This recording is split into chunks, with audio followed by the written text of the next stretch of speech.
حضرت فاروق، عمر فاروق رضی اللہ تعالیٰ عنہ کا عہد خلافت یہ اسلام کے ایکسپینشن کا دور ہے.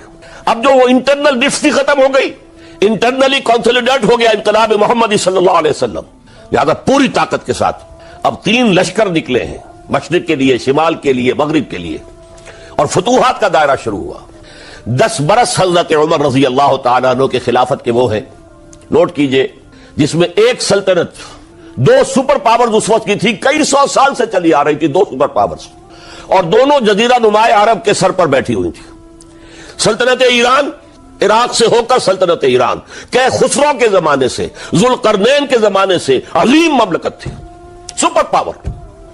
دوسری طرف سلطنت روما، دی رومن امپائر، 3 بر اعظموں کو محیط تھی. رومن امپائر پورا شمالی افریقہ اس کے تحت تھا، پورا مغربی ایشیا اس کے تحت تھا، شام اس کے تحت تھا، ترکی اس کے تحت تھا، اور یورپ کا سارا مشرقی علاقہ اس کے تحت تھا. Roman empire. آپ کو معلوم ہے حضرت عمر کے زمانے میں رضی اللہ تعالی عنہ سلطنت کسریٰ کے تو پرخچے اڑ گئے، نام ختم ہو گیا، وجود نہ رہا عظیم سلطنت کسریٰ. حالانکہ آپ کے علم میں ہوگا ان کا بڑا شاندار ماضی تھا، کہ خسرو اور قباد، بڑے بڑے یہ کیانی کہلاتے ہیں. یہ کیان جو ہے یہ بڑی عظیم ایک سمجھیے کہ خاندان تھا بادشاہوں کا. لیکن یہ کہ وہ پوری سلطنت کسریٰ ختم ہو گئی. کیوں؟ اس نے حضور کے نامہ مبارک کو چاک کیا تھا، اور حضور نے فرما دیا تھا صلی اللہ علیہ وسلم، خسرو نے میرا خط نہیں چاک کیا، اپنی سلطنت چاک کر دی. اور واقعتاً سلطنت کسریٰ جو ہے ختم ہو گئے، نام و نشان ختم ہو گیا. دوسری طرف سلطنت روما تھی، عیسائیوں کے ساتھ، چونکہ وہ تھی کرسچین، عیسائیوں کے ساتھ حضور کے زمانے میں کوئی براہ راست تصادم نہیں ہوا تھا. سارا تصادم ہوا تھا یا مشرکین عرب سے اور یا یہودیوں سے. عیسائی جو ہے عربین پیننسولا میں تھے ہی نہیں، یمن کے علاقے میں کچھ تھے لیکن ان کی کوئی حیثیت نہیں تھی، لہذا کوئی کنفرنٹیشن نہیں ہوئی. دوسرے عیسائیوں میں ابھی اہل علم موجود تھے. جیسے آپ کو معلوم ہے نجاشی بادشاہ کیسے ایمان لے آیا. اس نے حضرت عیسیٰ کے بارے میں پوچھا، حضرت جعفر طیار رضی اللہ تعالیٰ عنہ نے سورہ مریم کی آیات پڑھ کر سنائی، اور اس نے کہا بین ہی جو ان آیات میں تم نے پڑھا ہے، عیسیٰ کی حقیقت اس سے 3 کے برابر بھی زیادہ نہیں ہے. اسی طرح ہرقل نے جب اس کو حضور کا نامہ مبارک پہنچا، اس نے جو بھی پیغامبر آئے تھے ایلچی، ان کا اکرام کیا، احترام کیا. وہ عالم تھا، جان گیا کہ یہ نبی آخر الزمان ہے. چاہتا تھا کہ میں ایمان لے آؤں، بشرطے کہ میرے سارے درباری سپہ سالار بھی ایمان لے آئیں. جیسے کہ سن 300 عیسوی میں پوری رومن امپائر نے عیسائیت اختیار کی تھی، اس سے پہلے وہ بت پرست تھے. 300 عیسوی میں سلطنت روما کا جو ایمپرر تھا وہ ایمان لے آیا حضرت عیسیٰ پر. اس وقت تک ظاہر بات ہے اسلام حضرت عیسیٰ کا دین تھا، حضور تو ابھی آئے نہیں، حضور کے آنے میں تو ابھی 300 برس سے باقی ہیں. وہ عیسائی ہو گیا، پوری مملکت عیسائی ہو گئی، تو وہ نظام جو تھا حکومت کا برقرار رہا، انٹیکٹ رہا. ہرقل یہ چاہتا تھا کہ اسی طرح میری پوری سلطنت ایمان لے آئے تو میری حکومت برقرار رہے.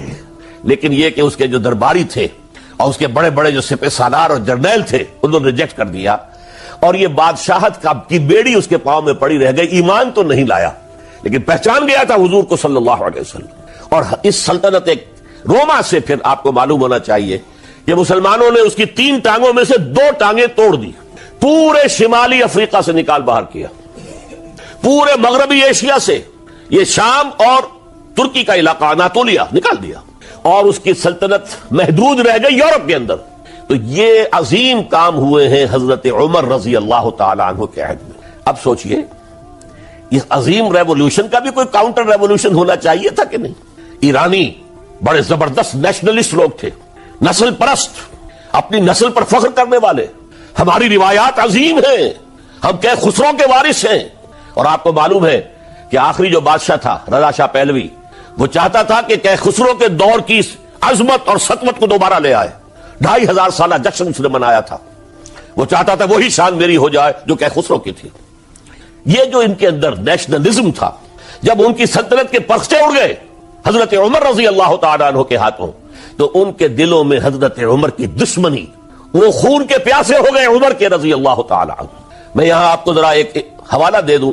فردوسی نے جو شاہ نامہ لکھا، حالانکہ وہ مسلمان تھے لیکن چونکہ پرانے ایرانی ذہن کی عکاسی کر رہے تھے، تو انہوں نے جب کہ عرب فوجیں آئی ہیں تو اس نے ایران کا جو اپنے اوپر فخر تھا اس کی ترجمانی کرتے ہوئے لکھا ہے زشیر شتر خوردن و سوسمار عرب را بجائیست آیت قرار کہ تختے کیا را کنند آرزو تفو برتو ہے چرخ درداں تفو کہ یہ عرب اونٹنیوں کا دودھ پینے والے، گوہ کھانے والے.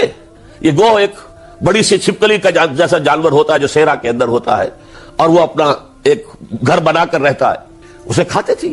تو یہ گوہ کھانے والے، اونٹنیوں کا دودھ پینے والے عرب، آج ان کی یہ جرت، یہ جسارت، یہ ہمت کہ تخت کیاں را کنند آرزو، کہ وہ آج آرزو کر رہے ہیں کہ کئے سلطنت کئے کا تخت جو ہے وہ ہمیں مل جائے.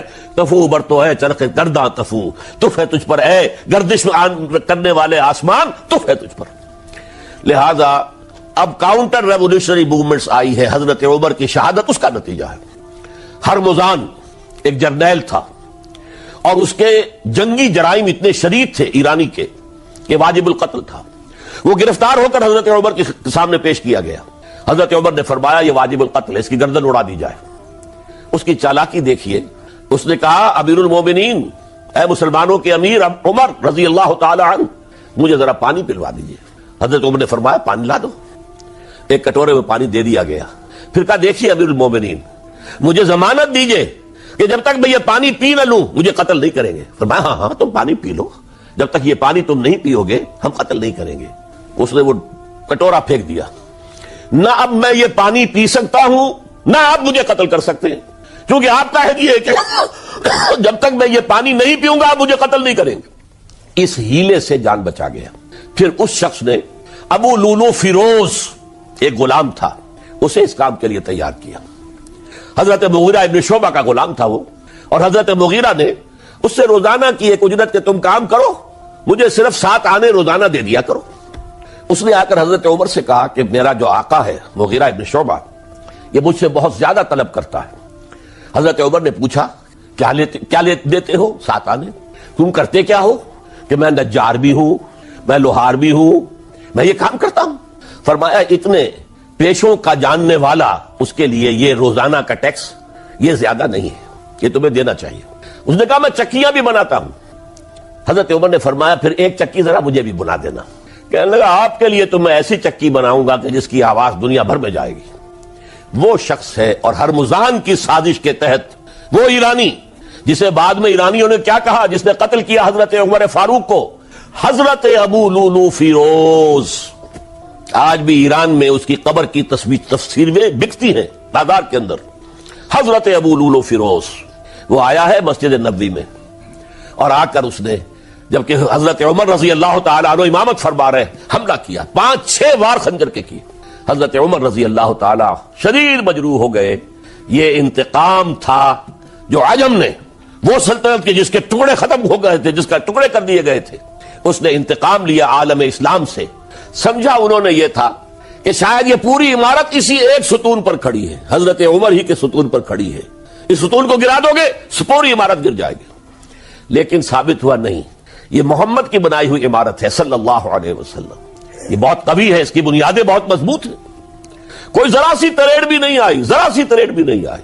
حضرت عمر فاروق کی شہادت کے بعد حضرت عثمان رضی اللہ تعالیٰ عنہ کا دور خلافت شروع ہوا اور جوں کا توں جو قافلہ چل رہا تھا آگے چلتا چلا گیا. حضرت عثمان رضی اللہ تعالیٰ عنہ کے بارے میں بہت قیل و قال ہے. ان پر تنقیدیں بھی کی، اپنوں نے بھی کی ہیں، دشمنوں نے بھی کی ہیں. لیکن بات جان لیجئے، یہ تاثر غلط ہے کہ ان کے پورے دور خلافت کے اندر فتنہ رہا یا ہنگامہ رہا. قتل غلط. 10 برس خلفائے راشدین میں طویل ترین دور خلافت حضرت عثمان کا ہے رضی اللہ تعالیٰ عنہ. 12 برس. حضرت ابو بکر کے تو 2.25 برس تھے، حضرت عمر کے 10 برس تھے، ان کا 12 برس. اور 12 میں سے 10 سال ایسے تھے بعین ہی جیسے حضرت عمر کے 10 سال تھے. امن و امان ہے، سکون ہے، چین ہے، اور قافلہ اسلام بڑھ رہا ہے. فتوحات کا دائرہ بڑھتا چلا جا رہا ہے. فتوحات سیلاب کے مانند آگے بڑھ رہی ہیں. تھمتا نہ تھا کسی سے سیل رواں ہمارا یہ سیل رواں کوئی روکنے والی کوئی طاقت دنیا میں رہی نہیں تھی. کسرا ختم، سلطنت ایران ختم، اور دوسری سپر پاور سلطنت روما، اس کی 3 میں سے 2 ٹانگیں توڑ دی گئی، 1 رہ گئی. اب کون تھا؟ خارج میں کوئی طاقت نہیں تھی جو اسلام کے اس سیلاب کو اور پوری نوع انسانی پر اتمام حجت اور اللہ کے دین کو پہنچانے کے راستے میں رکاوٹ بن سکتی ہے. اب ایک فتنہ اٹھا. دیکھیے حضور کی کنفنٹریشن 3 مذاہب سے ہوئی تھی. ایک مذہب مشرکین کا، شرک کا قلع کما کر دیا گیا جزیرہ نما عرب سے، ختم ہو گئے۔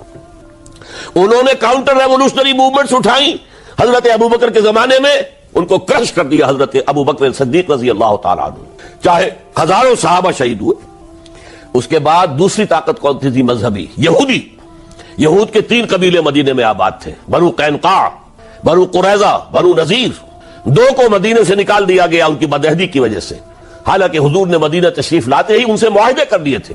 ان کا میثاق مدینہ یہ در حقیقت ایک پیکٹ تھا، جوائنٹ ڈیفنس آف مدینہ کا۔ مدینے پر اگر کوئی حملہ کرے گا، اور ظاہر بات ہے یہ کہ امکان تھا کہ مکے والے آ کر حملہ کریں، مشرکین مکہ، لیکن مدینے کا ہم تحفظ کریں گے مل کر، مسلمان اور یہودی۔ لیکن انہوں نے ہر موقع پر وعدہ خلافی کی۔ پہلے بنو قینقاع نکالے گئے، پھر بنو نذیر نکالے گئے۔ غزوہ احزاب کے موقع پر بدترین جو ہے بدعہدی بنو قریظہ نے کی، اور ان کو بڑی سخت سزا دی گئی، چونکہ انہوں نے خود کہا تھا کہ ہمارا فیصلہ سعد ابن معاذ رضی اللہ تعالی عنہ جو فیصلہ کر دیں گے وہ ہمارے حلیف ہے، جو فیصلہ کر دیں گے ہمیں قبول ہوگا۔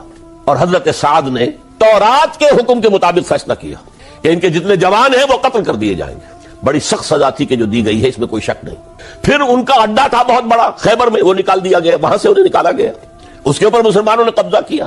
جیسا کہ میں نے عرض کیا، عیسائیوں سے کوئی کنفرنٹیشن نہیں ہوئی تھی، لیکن ان 2 کے ساتھ ایک مشرکین عرب کا خاتمہ ہوا اور ایک جزیرہ نما عرب سے یہودیوں کا خاتمہ ہوا۔ لہذا ان کے اندر جلن تھی، انتقام کی آگ تھی۔ سب سے بڑا تو حسد تھا کہ 2000 سال سے نبوت اور رسالت ہمارے پاس تھی، موسیٰ سے لے کر عیسیٰ تک علیہ الصلوۃ والسلام، 1400 برس ہماری تاریخ کے وہ ہیں کہ کوئی ایک لمحہ بھی نہیں تھا کہ کوئی نبی موجود نہ ہو۔ نوٹ کیجئے اس بات کو، حضرت موسیٰ 1400 قبل مسیح میں، اور حضرت عیسیٰ سن عیسوی کا آغاز، ان 1400 سالوں میں مسلسل نبوت بنی اسرائیل میں رہی۔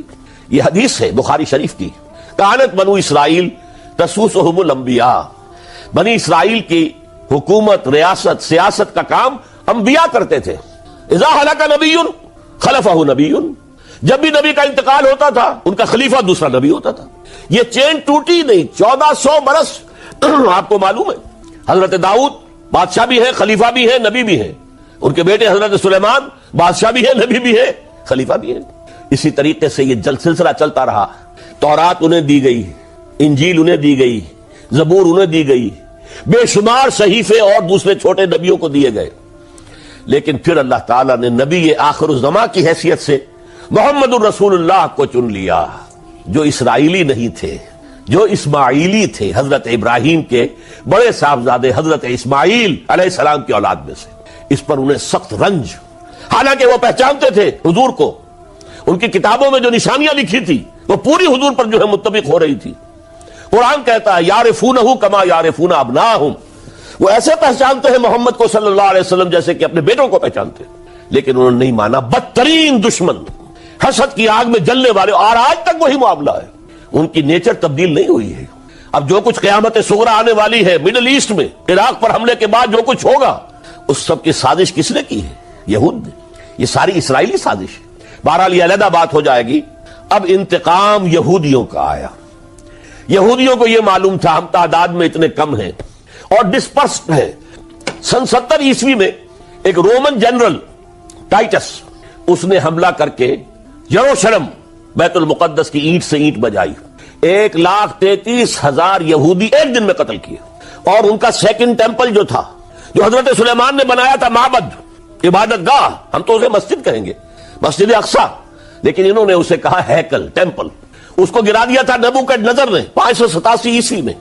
دوبارہ انہوں نے بنایا، اسے ٹائٹس نے گرا دیا، وہ آج تک گرا پڑا ہوا ہے، آج تک۔ صرف ایک دیوار اس کی سلامت ہے جسے وہ ویلنگ وال کہتے ہیں، وہاں جا کر ماتم کرتے ہیں، روتے ہیں، پیٹتے ہیں۔ اور اس کو اس وقت سے نکال دیا گیا یہودیوں کو، نکل جاؤ فلسطین سے، بھاگ جاؤ یہاں سے، دفع ہو جاؤ۔ لہذا وہ ڈسپرس ہو گئے، کوئی یورپ چلے گئے، کوئی روس چلے گئے، کوئی ہندوستان چلے گئے، کوئی افریقہ کے ممالک میں چلے گئے، کوئی ایران میں آ گئے۔ یہ سب، اس کو وہ کہتے ہیں ڈایاسپورا، ہمارا وہ دور جس میں ہم دنیا میں منتشر تھے۔ جب پوری دنیا میں منتشر تھے تو ظاہر بات ہے کسی فوجی مہم کے ذریعے سے مسلمانوں سے انتقام لینا ممکن نہیں تھا، لیکن انتقام لیا ایک ایسی سازش کے ذریعے سے ایک ایسا فتنۃ الکبریٰ جو ہے برپا کیا ہے، جس کا کہ میں ابھی آپ سے اندازہ کرتا ہوں، جس کے نتیجے میں حضرت عثمان رضی اللہ تعالیٰ عنہ شہید ہوئے۔ اس کو یوں سمجھیے کہ حضور کے دور میں جن لوگوں نے شہادتیں پیش کی، انہوں نے اسلام کو قائم کرنے کے لیے شہادتیں دی۔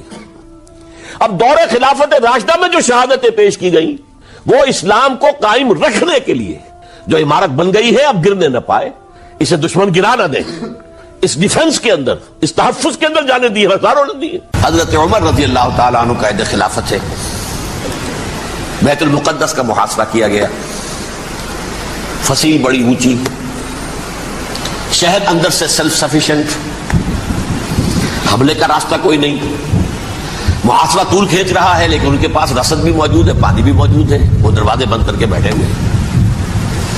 بالآخر اللہ تعالیٰ کی مشیت کا ظہور کیسے ہوا؟ ان کے کچھ علماء آئے فصیل پر، کہا دیکھو مسلمانوں، تم قیامت تک بھی یہاں پڑے رہو گے محاصرہ کر کے، ہمارا یہ شہر فتح نہیں ہوگا۔ ہاں، ایک درویش بادشاہ کے ہاتھوں یہ شہر فتح ہونا ہے، لیکن تمہارے اندر ہمیں وہ نظر نہیں آ رہا۔ ابو عبیدہ بن الجراح رضی اللہ تعالی عنہ، امین هذه الامہ، ان کا فوراً ذہن گیا، وہ درویش بادشاہ مدینے میں بیٹھا ہوا ہے، عمر رضی اللہ تعالی۔ اب ایک اور عمر بھی ہے جو قندھار میں بیٹھا ہے، نقشہ وہی ہے، سادگی کی حد تک نقشہ وہی، بالکل وہی، اپنی آنکھوں سے دیکھا ہے، وہی سادگی۔ عمر اول، عمر ثانی تھے عمر بن عبد العزیز۔ اب ایک اللہ کے فضل سے اللہ تعالیٰ ایدہ اللہ بنصرتہ، اللہ تعالیٰ ان کی نصرت فرمائے، دشمنوں کو ان کے مقابلے میں نیست و نابود کرے۔ انہوں نے ریکویسٹ بھیج دی کہ حضور تشریف لائیے، یہ شہر فتح ہو جائے گا۔ وہ ہے سفر تاریخی، اتنا طویل سفر، تقریباً 700 میل، ایک اونٹ، ایک خادم، ایک منزل پہ امیر المومنین اوپر بیٹھے، خادم آگے چل رہا ہے، اگلی منزل پہ خادم اوپر بیٹھا ہے، امیر المومنین آگے جا رہا ہے۔ اور جب پہنچے ہیں تو وہ باری تھی خادم کی، انہوں نے ہاتھ جوڑ دیا، حضور خدا کے لیے تم کیا کہیں گے لوگ، وہ میرا برا حال کر دیں گے، تمہیں شرم نہیں آئی؟ امیر المومنین پیدل آگے چل رہے، نکیل پکڑ کر، اور تم بیٹھے ہو اوپر براجمان ہو۔ حضرت عمر فرمایا دور نہیں، باری تمہاری ہے، بیٹھ۔ اس حال میں پہنچے ہیں، اور پھر یہ کہ ابو عبیدہ بن الجراح آئے ہیں، استقبال کیا ہے تو دیکھا ہے اس حال میں چلے آ رہے ہیں، عمر نکیل پکڑے ہوئے چلے آ رہے ہیں، اور کہتے ہیں کہ کہیں کیچڑ ویچڑ تھا، جوتے خراب ہو گئے تھے، وہ بھی اتار کے ہاتھ میں پکڑے ہوئے، کپڑے تو تھے ہی پھٹے ہوئے۔ انہوں نے کہا کہ حضرت ابو عبیدہ نے، دیکھیے یہ بڑا متمدن ملک ہے، بڑا مہذب علاقہ ہے یہ، آپ ذرا حلیہ اپنا دوست فرما دیں، تب جا کے پیش کروں، ہم آپ کو کریں گے۔ آپ نے فرمایا نحن قوم اعزنا اللہ بالاسلام، ہم وہ قوم ہیں جنہیں اللہ نے عزت دی ہے اسلام کے ذریعے سے، کپڑوں کے ذریعے سے نہیں، دولت کے ذریعے سے نہیں۔ اسی حال میں گئے ہیں، اوپر سے انہوں نے کھڑے ہو کر نشانیاں دیکھی ہیں، اپنی کتابیں کھولی، ہاں یہ وہی ہے، اچھا لو جی سرنڈر، شہر تمہارے ہاتھ میں۔ خون کا ایک قطرہ نہیں بہا اور بیت المقدس فتح ہو۔ لیکن اس وقت حضرت عمر نے ایک نرمی یہ کی کہ یہودیوں کے لیے بھی اسے اوپن سٹی قرار دے دیا۔ یہ احسان عظیم حضرت عمر کا، اس سے پہلے یہودی آ ہی نہیں سکتا تھا، داخل ہی نہیں ہو سکتا تھا، وہاں وہ آ کر وزٹ نہیں کر سکتا تھا، زیارت نہیں کر سکتا تھا اپنے مقدس مقامات کی۔ حضرت عمر نے یوں سمجھیے کہ تقریباً 550 برس کے بعد ان کے لیے راستہ کھولا ہے کہ ہاں تم آ سکتے ہو، زیارت کر سکتے ہو۔ لیکن یہ عیسائیوں نے لکھوایا معاہدے کے اندر، انہیں یہاں آپ آباد ہونے کی اجازت نہیں دیں گے، لیکن کم وزٹ دی پلیسز، دیکھیں زیارتیں کریں اور جائیں۔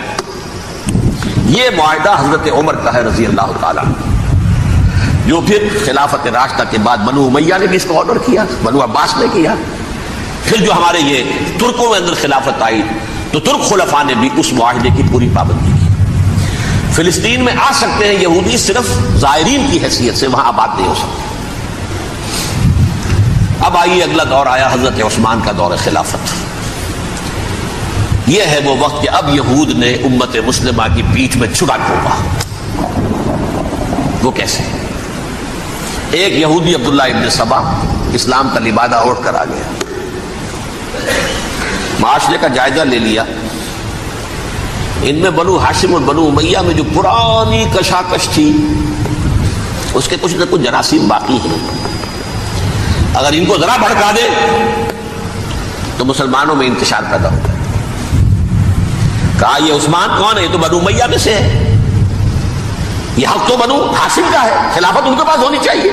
محمد کے تو رشتہ دار وہ ہے صلی اللہ علیہ وسلم. عوام الناس کے اندر بات پھیلنی شروع ہوئی. پھر ایک بڑی سازش کے انداز میں حضرت عثمان کے خلاف پروپیگنڈا، حضرت عثمان کے جو عاملین تھے، گورنر تھے، ان کے خلاف پروپیگنڈا، اور ایسی ہوشیاری کرتے تھے کہ کوفے میں کوفے کے حاکم کے خلاف کچھ نہیں کہنا. اجی مصر میں یہ ہو رہا ہے، اجی شام میں یہ ہو رہا ہے، اجی یہ جو عثمان ہے وہ یہ کر رہا ہے، یہ ظلم ہو رہا ہے، یہ لوٹ مار ہو رہی ہے، یہ خیانتیں ہو رہی ہیں. اب نہ تو اس زمانے میں مینز آف کمیونیکیشن، کیسے تصدیق کریں؟ افواہیں تو آپ آج کراچی کے اندر شروع ہو جائے تو پتہ نہیں چل سکتا کسی کو کہ کیا اس میں صداقت ہے، کیا جھوٹ ہے. اور بری بات جو ہے فطرت انسانی کی کمزوری ہے، وہ فوراً قبول کرتا ہے. کسی کے بارے میں اچھی بات ماننے کو تیار نہیں ہوتا، لیکن بری بات تو فوراً تیار ہے. بہرحال یہ فتنہ انہوں نے اٹھایا، حضرت علی کی الوہیت کا فتنہ اٹھایا، حضرت عثمان کے خلاف الفتنۃ الکبریٰ برپا کیا. حضرت عثمان شہید ہوئے. اس کے بعد 5 برس تک مسلمان ایک دوسرے کی گردنیں کاٹتے رہے، باہمی خانہ جنگی ہوئی. امت کو وہ زخم لگایا ہے جو آج تک جس سے خون رس رہا ہے. یہ شیعان عثمان اور شیعان علی تھے، جو بعد میں پھر سنی اور شیعہ ہو، اور آج تک فتنہ کس نے جگایا؟ ایک عبداللہ ابن سبا یہودی اور اس کے کارندے، شیطان کا ایجنٹ، اور انسانوں میں سے بھی اس کے جو بھی حواریین تھے اور شیطانوں کے اندر سے بھی تھے، انہوں نے بھی اس آگ کو بھڑکایا. یہ آپ سوچ لیجئے کہ یہ کس نے وہ زخم لگایا؟ یہودی.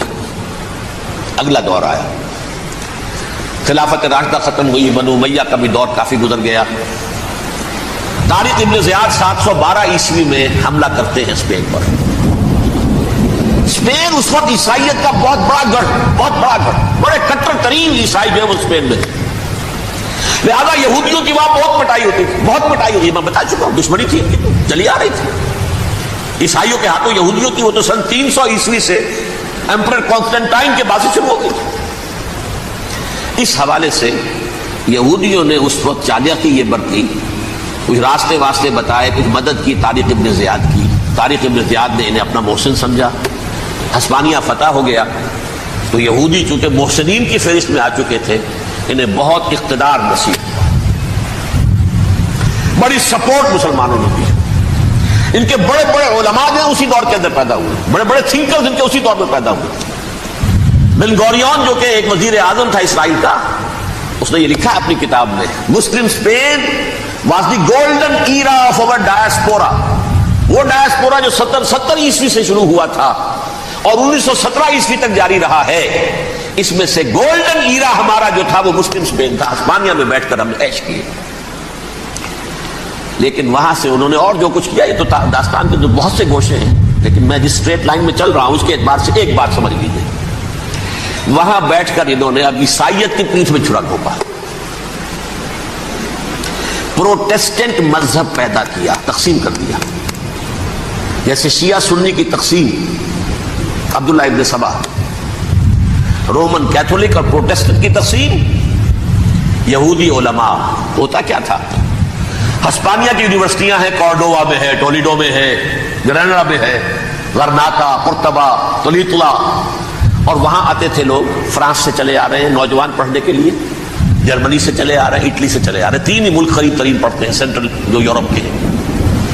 یہاں پر جو ہے وہ اسلام جو نور پھیلا رہا تھا اس سے بھی مستفیض ہوئے. جہالت کے جو ہے پردے ان کے وہ چھٹے. اس کے ساتھ ہی وہ یہودی وہاں ان کے اندر جو جراثیم داخل کر رہے تھے، وہ اس عیسائیت کے خلاف بغاوت تھے جو اس وقت دنیا میں